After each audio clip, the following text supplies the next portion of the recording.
I feel like every single time I log into one of these platforms, I see somebody talk about locking in and cutting distractions and not letting your emotions get to you. But in reality, I never really see people talking about the steps and the mental clarity that it actually takes to get through these storms. See, in life, storms are always going to come our way. That's just a result of living in this world. Storms come from things of this world. Sometimes storms come as tests. See, I make these videos, but I too still go through storms. I actually just got done going through a storm right now, and I'm not going to share in this video exactly what it was because it's still recent. I'm still getting through it.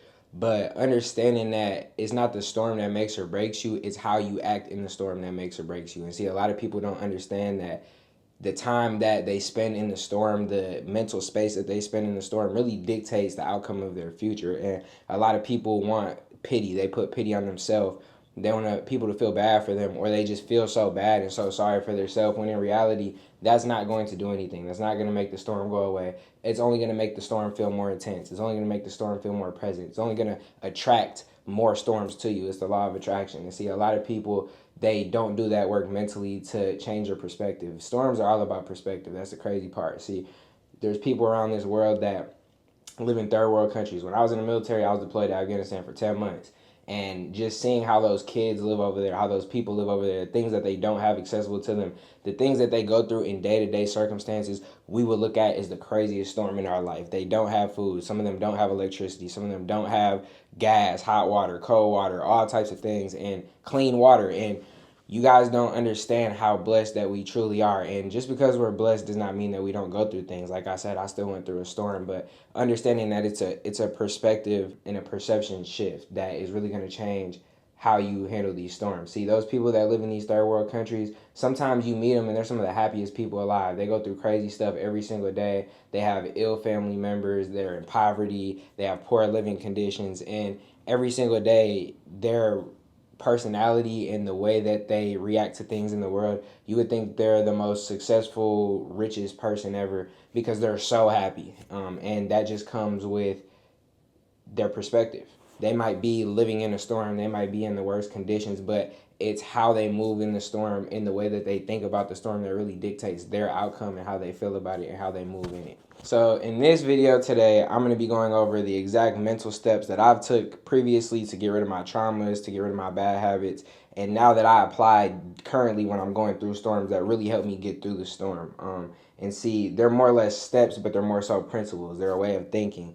And it's very, very important to understand that first, storms don't come to last, they come to pass. So understanding that that storm might not only last for a day, it might be a week or 3 days or 2 months or a year, but everything with storms are temporary, and you have to understand that the outcome of the storm and how it affects your life and how much you let it affect you mentally is going to really dictate what type of permanent or long-term circumstances you have coming out of that storm. See, the storm I just went through right now, a lot of people would have folded up. They would have broke. It would have messed with them mentally. It would have messed with them spiritually. And I would be lying if I said that I didn't go through those phases when I went through this storm. I had spiritual welfare. I had mental welfare. But understanding that it got to a point where I had to do the correction on myself so I could continue to grow, so I could continue to get through the storm, so I could practice what I preach and actually put it into motion. And let me tell y'all, being in a storm right now as I'm growing this small community on YouTube and I'm reaching people and trying to get y'all to, connect spiritually, get right, more mentally and morally, and just really grow. That's all. My channel, I want everybody to just grow. I don't care if you want to be rich. I don't care if you want to be famous. I don't care if you want to be successful. I don't care if you want to work a job.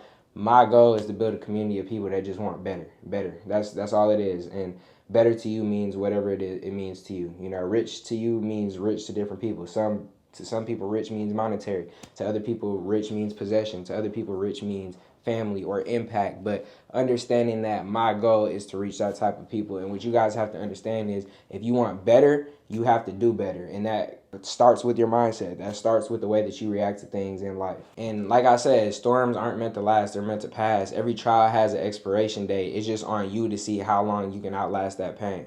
The best thing to do is to speak life when you're in the middle of chaos. See, the power of tongue when it comes to speaking life and speaking death is very, very impactful. And a lot of people, when they go through the storms, even people around you while they're watching you go through storms and they're going through their own, they're going to be speaking death or negativity into their life. They're going to be saying, oh my life is over. Oh my, why is this happening to me? There's always something. If it ain't one thing, it's another. And they just feel so sorry for themselves, and that is what they attract. Manifestation is true. Y'all know this. So they're going to continue to bring negativity and more storms to themselves. The people that go through those storms and they speak life, they speak gratitude. They wake up every single morning and they're grateful. They wake up every single morning and they pray and they express gratitude to God for giving them another chance to try or to fail. See, a lot of people get so hung up on the fact that they fail or they might fail, but they don't understand that you get an opportunity every single day to try again. Every single day you get a chance to try again. Even if you fail, even if you feel like you lost it all, even if you feel like you're at rock bottom, trust me, I've been there. Don't let none of this stuff let you think that I've always been in a different position, or let you think that I've never went through a storm, because I've been through plenty of storms and I still go through them to this day. It doesn't matter how many things you gain in life or how many material things or what type of numbers or what type of achievements you hit in life, you're always going to go through a storm. And if you don't know how to correct that and you don't know how to move through that, you are never going to get right. Another important thing is to understand isolation doesn't mean abandonment. See, a lot of us, we have attachment issues from traumas and stuff, things that we don't even realize. I too am a victim of that. And understanding that when you feel isolated, that doesn't mean you're alone. You might feel isolated from people because the storm pulls you away from people and you don't want to be by people. Or maybe the storm you're going through is with the people that you're around and you can't be present with them, and you start to just feel so alone and your storm just starts to feel so much more powerful. But understanding that God is always with you. God is always going to be watching over you. He's going to be with you through the good times, through the bad times. And it's your responsibility to give him the same praise through all. Give him the same praise from when you hit $1 million that you do when you lose $1 million.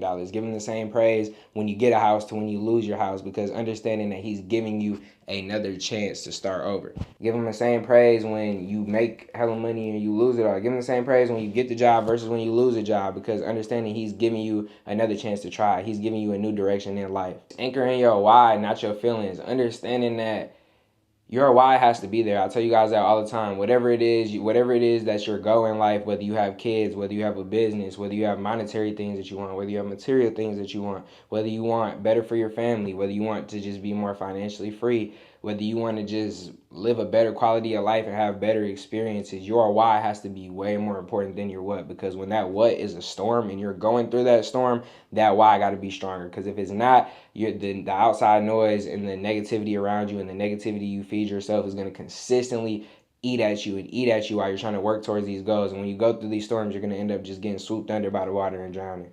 And see, when we go through storms, I see it often, even with myself.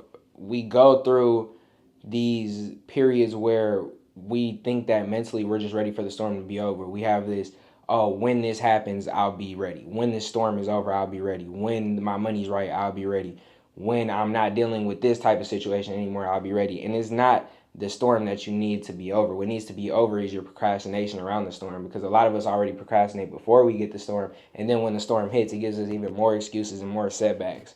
Your faith isn't proven in the sunshine. That's what I was saying earlier when I was talking about praising God at all times. See, a lot of people, they like to praise God when they get a new car, they buy a new house, or they hit 100,000 or $1 million, or they just launch their business, or they get a new job, or they have a kid. But people don't have faith when the storms are strong and it's windy and it's cloudy and they lose a job, or they get evicted, or their car gets repoed, or they lose all their money, or God forbid they lose a child. See, a lot of people, they don't give praise in those hard times, and I understand it's hard to give praise in those hard times. That's when the outside noise and the self-talk and the negative self-talk is even louder than ever, and that's when the enemy is in our head, and sometimes he's in the head of the people around us, and it even feeds that louder and louder and louder. And understanding that that's where your faith will get tested. Understanding that how strong your faith is in that instance is how strong your faith is in general. See, it's cool and it's easy to praise God and to give thanks when you're in a season of abundance. But what about when you're in a season of lack? What about when you're in a season of loss? That's really what's going to make you. And once you realize how to be in those valleys, how to move in those valleys, how to still move every single day at 100%, even though you might feel like you're at 20 or 30, that's when you're going to really start hitting your goals. That's when you're going to start seeing the success that you want in whatever it is that you want. Understanding that, don't let these people on social media and all of these things make you feel like your goal has to be their goal. Your goal doesn't have to be the monetary things. Your goal doesn't have to be the material things, but just know that you have a goal. So stop telling yourself that you don't have a goal. Stop telling yourself that you don't deserve that goal, and stop telling yourself that the storms are going to stop you from reaching that goal. All the storms are going to do is teach you and make you stronger if you let it. Otherwise, they're going to break you down and swoop you under the water. I hope I helped somebody today. Y'all stay blessed.